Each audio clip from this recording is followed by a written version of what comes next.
I was recently asked, should Christians own guns? And if so, they said, what's the biblical validation for it? After all, religious groups such as the Amish, the Quakers, and the Mennonites, they have the pacifistic notion that self-defense runs contrary to the teachings of the Bible.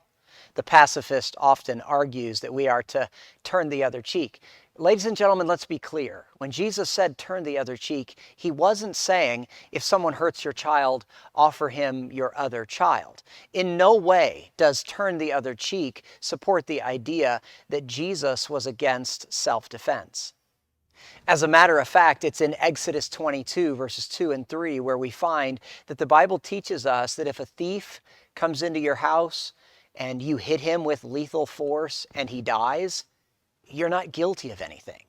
You can read in Luke 22, 36 through 38, missionaries there were instructed to acquire a sword, a lethal weapon, for self-defense.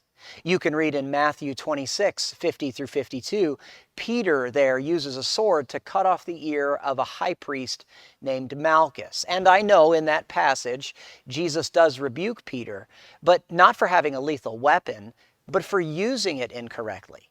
Jesus instructed Peter to put the sword in its sheath, and then Jesus addressed the core problem, which was Peter's misguided heart.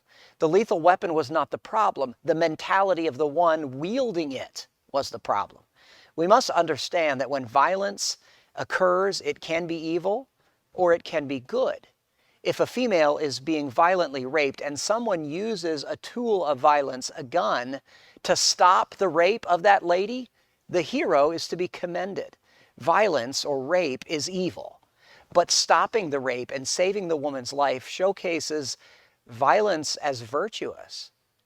If a courageous Christian has to take the life of an evil man in self-defense or in defense of others, we must remember that God takes no pleasure in the death of the wicked. That's Ezekiel 33:11. It's in 1 Peter 3 where the Bible instructs husbands to protect their wives. Self-defense with lethal force, it's always a last resort. But if it ever comes to that, a Christian must be prepared. Interestingly, the wall constructors in Nehemiah 4, 17 and 18, they held a lethal weapon in one hand and they worked on the wall with the other hand. They were rightly ready to defend themselves and to defend their building project. Remember, the Bible teaches that life is precious.